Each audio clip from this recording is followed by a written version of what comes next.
Topic po natin tungkol sa diabetes. Kung takot tayo, baka tumaas blood sugar natin. Gusto natin makaiwas sa diabetes o may lahi tayo ng diabetes. Anong mga gagawin?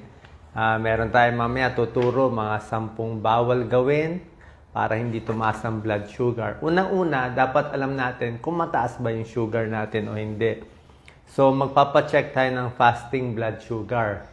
Ang normal na fasting blood sugar ay wala pang 100. 99 milligrams per DL pababa, yan ang normal. Pag ang fasting blood sugar mo, kinuha to sa umaga, 100 hanggang 125 milligrams per DL, mild diabetes na yan or pre-diabetes. Papunta na sa diabetes yan. Malamang may konting sira na ang pancreas natin. Pag ang fasting blood sugar mo ay lampas sa 126 milligrams per DL, diabetes na yan. May ibang kababayan natin, 200, 300, 400, mas mataas pa. Ituturo ko na rin ano yung mga early signs, yung maagang senyales ng may diabetes kung di tayo nagpapacheck. Okay? Hindi ko tuturo muna yung mga late signs. Iba yung late signs ng diabetes eh.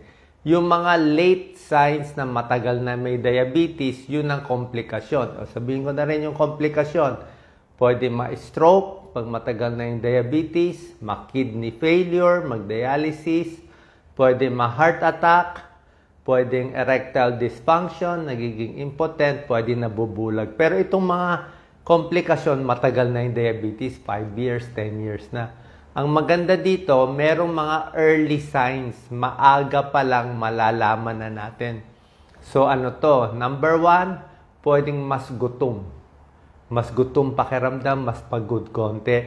Pwedeng early sign of diabetes. Number 2, dry mouth.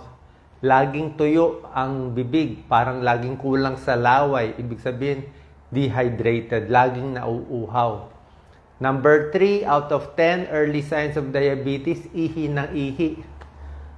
Pag mataas kasi blood sugar, lumalabas sa ihi, ihi ka ng ihi. Number 4, dahil dehydrated, mas dry ang skin, mas nangangati ang balat. Number 5, lumalabo ang paningin. Minsan namamaga yung lens sa mata, lumalabo. Number 6, pwedeng magkaroon ng vaginal discharge ang mga babae, yeast infection. Kasi nga, pag mataas ang blood sugar, humihina immune system. Mabilis kapitan ng mga yeast infection, vaginal discharge, mga sugat-sugat ang mga babae at lalaki. Number 7, early sign, pag may sugat tayo, matagal maghilom. Dapat pag may sugat, mabilis maghilom. Ito matagal. 1 week na ayaw pag gumaling. Number 8, manhid o masakit ang paa. Pag manhid, masakit ang paa, nangingimay, may nerve problem na sa diabetes. Number 9, nilalanggam ang ihi. Mas alam pa ng langgam kung may diabetes. Kasi pag ang blood sugar natin, lampas sa 200, mga 180 o 200 milligrams per DL, lumalabas na sa ihi yung asukal, matamis, kaya nalalasahan ng langgam. And number 10, namamayat. Kahit kain ng kain, namamayat. Kasi nga, kulang sa insulin, hindi na ma-absorb ng katawan yung kinakain mong carbohydrates, kaya lumalabas sa ihi, namamayat. So, ano tong mga 10 bawal gawin para hindi tumaas ang blood sugar, okay?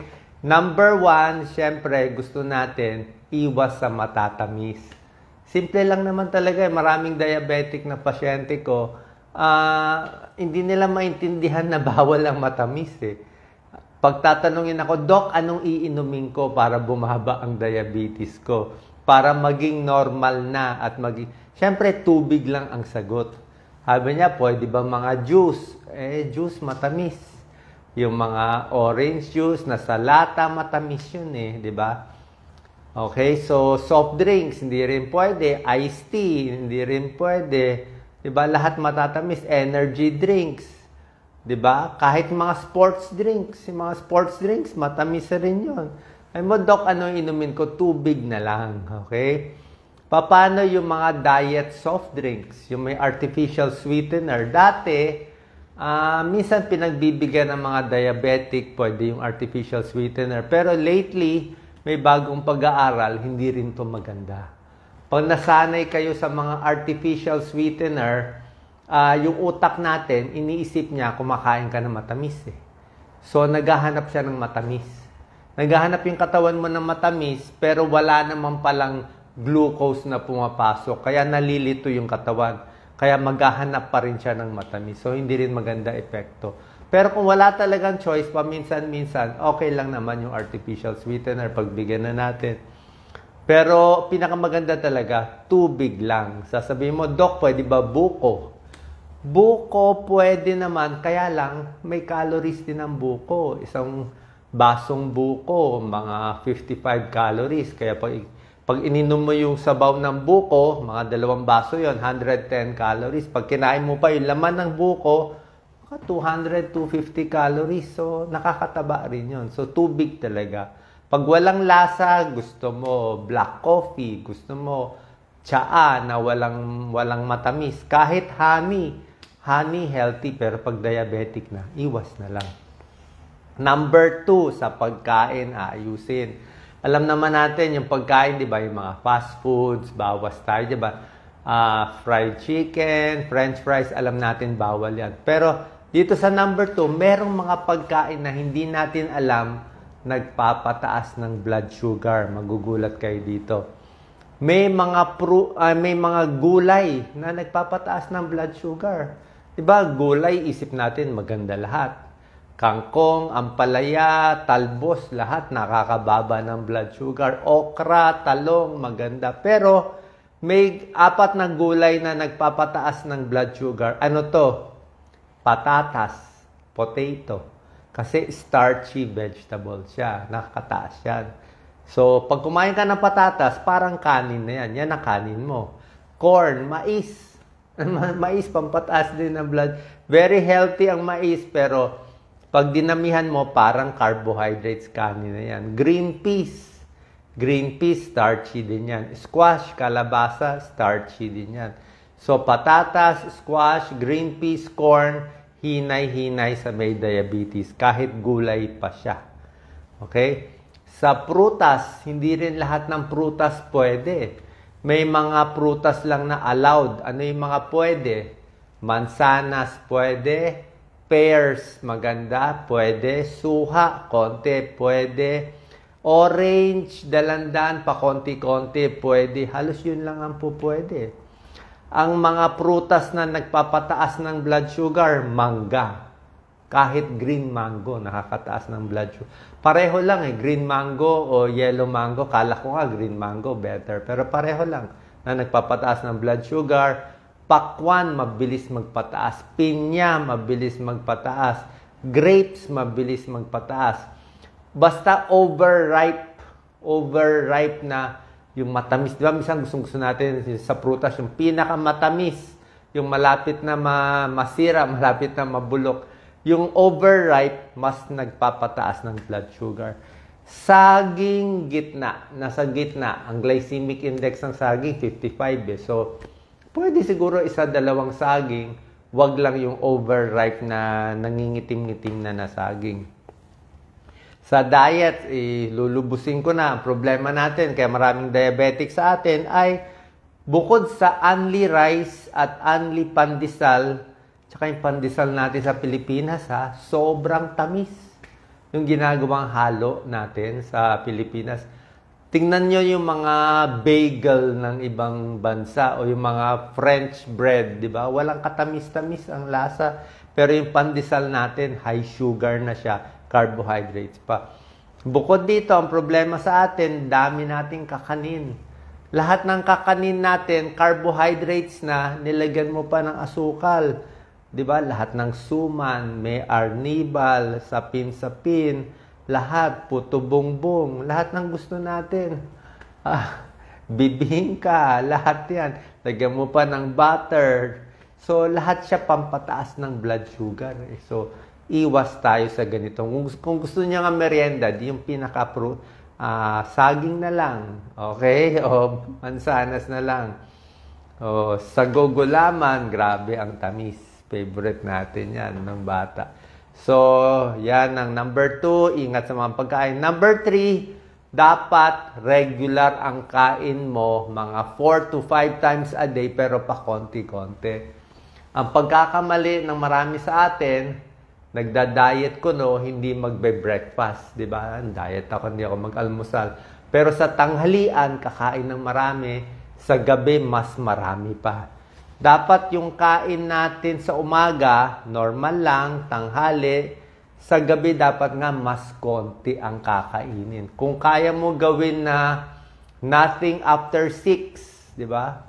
Ako nothing after 6 ako eh. 6 o'clock ang huling kain ko, tulog ko mga 10 para hindi ako mag-GERD. Kaya masasanay ka rin. So 6 ang huling kain ko, gising ko mga 6 or 7. So 13 hours ako walang kinakain. Medyo parang intermittent fasting na siya. So try natin mas konti kainin sa gabi. Okay? Pag kumukulo ang tiyan, kumakain nila ako kalahating saging, pati tubig. So pag nag-skip ka ng pagkain, magloloko yung blood sugar mo, gugutumin mo, sarili mo, kakain ka ng marami, gugutumin mo, tapos mag-midnight snack ka, up and down, magso-soft drinks ka pa, sabi ko nga, tubig lang. Number 4, bantayan din mga hormonal changes ng babae. Nagre-regla, nagme-menopause, possible tumataas ang blood sugar. Diba? Sa babae din, pwede pag nagiging overweight, pwede magka-PCOS. Pag PCOS, sa overweight din yan, prone din magkaroon ng diabetes. So, yan ang binabantayan natin. Lalo na pag nagkakaedad, 40s, 50s, pwede tayo tumaba. Number 5, maganda para bumaba ang blood sugar. Diba? Physical activity, exercise. Bawal lagi nakaupo. Diba? Lagi tayo nakaupo buong araw. At least, magtrabaho sa bahay, maglinis, shopping, mamalengke, 'di ba? Maglaba, tapos maglakad. 5,000, 7,000 steps in a day. Kasi nga, pag mataas ang blood sugar mo, dalawa lang 'yan. Either bawasan mo yung kinakain mo o damihan mo yung exercise mo. Kung yung kain mo pareho lang, tapos hindi ka naman nag-exercise, tataas yung blood sugar mo. Pareho din. Kasi hindi ka nag-exercise. Pero kung yung pagkain mo, normal lang, tapos nag-exercise ka pa, napapagod ka pa, hindi tataas ang blood sugar. Kasi yung exercise, nababurn mo yung calories, bumababa ang blood sugar. Nagagamit ng muscle yung mga kinain mong mga carbohydrates. Number 6, nagpapataas ng blood sugar, stress. Mas stress, mas puyat, mas maraming iniisip. Pag na-stress ang katawan, naglalabas tayo ng cortisol. Ang cortisol, stress hormone yan, nakaka-affect ng insulin sensitivity, tataas ang blood sugar. Kaya magugulat kayo kung maraming problema, may away sa pamilya, kulang ang pera, maraming or may stress sa katawan na injure, tumataas ang blood sugar bigla. Kaya dapat mas relax. Hindi lang blood sugar, blood pressure, tumataas din. Number 7, iwas sa pagkakasakit. Okay? Pag mahina immune system mo, pinagod mo sarili mo, pag nagkatrangkaso ka, nagkasipon, o kahit anong sakit, nagkapulmonya, pati blood sugar mo, magugulat kayo, biglang tataas. Oras na magkasakit yung katawan, parang nagkakaloko-loko yung insulin natin, tataas lalo blood sugar mo. Okay? Kaya nga yung mga na-admit sa ospital para sa ibang sakit, tapos may diabetes sila, magugulat kayo, naka-insulin sila sa hospital. Kasi hindi nga makontrol yung blood sugar. Number 8, ingat sa mga gamot at supplement na iniinom. May mga pagkain at supplement nakakataas ng blood sugar, kaya babantayan natin. Steroids, para sa hika, nakakataas ng blood sugar. Kahit yung mga para sa buto, mga glucosamine. Glucosamine, binibigay yan minsan sa masakit ng tuhod. Pero glucosamine siya, glucose nga siya. Kaya kung mataas ang blood sugar mo, ingat din. Okay? So sa mga kinakain, sa gamot, sa supplement, tingnan din baka nakaka-apekto sa blood sugar. Number 9, bawal ay kulang sa tulog. Pag puyat ang isang tao, 'di ba? Pag puyat, mas napapakain, mas nagbi-midnight snack, 'di ba? Paano gising ka eh? Mas nai-stress, mas matindi hunger hormones, mas tumataba. Mas maganda nga mahaba tulog mo kasi pag tulog hindi nakakain eh. Number 10, kailangan ingatan ang ipin natin. Papa-check tayo sa dentista. Pag may sira ang gums, may infection sa gums, nakita nila, tumataas din yung blood sugar level. For some reason, yung pamamaga sa gums, parang connected din yan sa pamamaga sa puso, pamamaga sa artery. So, poor dental health, kailangan din natin ingatan. Okay, so ito po ang mga tips natin. Tapos, pag hindi makokontrol, syempre, let's say, ginawa natin to. Kung mild lang ang diabetes mo, let's say 140 milligrams per DL, I think makukuha na nitong mga tips. Bawas lang sa kinakain. Yung kanin nyo, pilitin nyo mas konti, mas maraming gulay na kakainin. Makukuha na yan kung mild lang ang taas ng blood sugar. Pero kung mataas talaga blood sugar mo, wala tayong choice, pupunta tayo sa doktor. Okay? Tuturo ko na rin sa inyo ano ang ibinibigay ng doktor. Pag unang-una, mga endocrinologist, syempre siya, doktor nyo, susundin nyo siya. First, bibigyan kayo malamang ng metformin. Okay? Okay ang metformin. Maganda ang metformin. Huwag kayong maniniwala sa fake news. Madalas, ginagamit pa ako, pangit daw metformin. Hindi po. Ang dami ko ng video eh. Maganda ang metformin. Metformin ang unang gamot na binibigay ng mga doktor sa diabetes. Bakit? Maganda epekto ng metformin. Number 1, yung muscle natin, mas na-absorb niya yung glucose. Second, yung liver natin, mas hindi naglalabas ng glucose din. Pangatlo, yung bituka natin, mas hindi nag-a-absorb ng glucose. So, yung nangyayari sa muscle, sa liver, sa bituka natin, bumababa blood sugar natin. So, metformin, usually 500 milligrams, umpisa ka sa once a day, mamaya, twice a day, pinakamataas, mga 3 times a day, 500 milligrams. Ano epekto niya? Mas mawawalan ka ng gana kumain. Ano side effect sa ibang tao? Yung iba masakit ang tiyan, kumukulo ang tiyan, pero nasasanay din. Sino bawal mag-metformin? Bawal lang mag-metformin kung may kidney failure. Kung magdadialysis na mataas na yung creatinine. Pero otherwise, ordinary tao, pwede dapat. So, yan talaga ang gamutan ng doktor. Usually, first line, pag hindi makuha sa home remedies, metformin muna. Pangalawa, bibigyan kayo ng sulfonylurea. Isang grupo yan ng gamot sa diabetes. Ito yung mga glipizide, gliclazide, diamicron, mini-diab. Yan ang mga brands na binibigay. Yan ang second, pinapatong yan eh. So, may metformin ka, may gliclazide ka, meron pa ibang mga gamot, mga glimepiride, at pag hindi pa makuha, may another gamot or pwede may insulin sa dulo. Pero mas gusto nga natin, maayos na natin habang maaga pa. Like ako, takot tayo na magkaroon tayo ng diabetes, kaya nga iniingatan ko na. So, para sa atin, tingnan nyo kinakain nyo. Okay? In summary, sa gulay, ingat sa maraming patatas, corn, squash, green peas. Basta yung mga starchy, kahit yung mga ube, kamote, okay naman siya. Ube, kamote is healthy, pero wag lang sobrahan masyado ng starchy vegetable. Okay? Sa prutas, ingat-ingat, hindi rin unli yan. Siguro hanggang mga 2 ganyan lang ng prutas. Wag din sobrahan kahit anong bagay. At syempre, yung mga kinakain, yung iba, yung mga juice na, yung powder drink. Oo, may kilala ko, 1 litro lagi iniinom, araw-araw. Mahilig din ako doon, yung mga powder drink. Dati, kala natin, orange drink. Pwede naman, pero taas ng sugar. Mga 1 glass lang or 1 cup lang. Pagdating sa chocolate, mataas din ang sugar ng chocolate. Kaya ngayon, pag bibili ako ng chocolate, try nyo pala, dark chocolate. Hanapin nyo yung dark chocolate na 70% Actually, meron ako dyan. Binili ko 85% dark chocolate. Ibig sabihin, 85% yung cocoa niya, sobrang pait, 15% lang ang sugar. Konting-konti na lang yung sugar niya. Halos wala nang tamis. So, halos pure cocoa na siya, konting-konting sugar. So, yung very dark chocolate na mapait, pwede yan sa inyo. Okay, ito si Doc Lisa. Pinakita pa sa akin. Ito binili ko. Hindi, tatakpan natin, walang naka-add. 85%. May nakita pa ako, 90% nito 90%. Ang problema dito, usually hindi nyo na makakain. Subukan nyo kung makakain nyo. Baka hindi nyo na, yung bata hindi nakakainin to.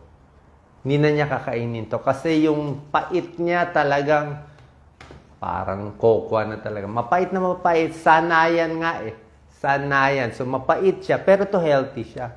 Pwede sa puso. Tsaka konti lang kakainin Sa 100 grams to, ang recommended is only 45 grams, kalahati, per week.